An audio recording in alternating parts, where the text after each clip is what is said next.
Militarizing the masses. Representative government collapsed in many countries under the sheer weight of social and economic crisis. Mussolini, Stalin, and Hitler gained support by mobilizing the masses in ways that had previously been attempted only in times of war. Common commitment to those to the use of political violence had led historians to apply the term of totalitarianism to the fascist commitment of the Nazis. The rise of Stalinism.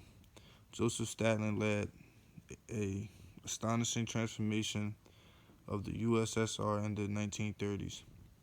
In 1929, Stalin ended Lenin's new economic policy, which combined elements of Marxism and capitalism, and replaced it with the first in several five-year plan, which intended to mobilize Soviet citizens and industrialize the nation.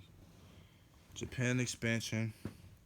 The Great Depression struck Japan's economy as it was recovering from a catastrophic earthquake that killed more than 140 people. An ambitious military, impatient with Japan's weak democratic institution, sought control over the government.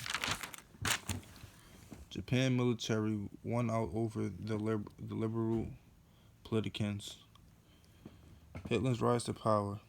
Mass politics reached terrifying proportions in Germany when Adolf Hitler finally achieved his goal of overthrowing Germany's democracy. In his book, he laid out his visions of scientific anti-terrorism and the rebirth of the government's race, a vision he attempted to implement through his leadership of the Nazi Party.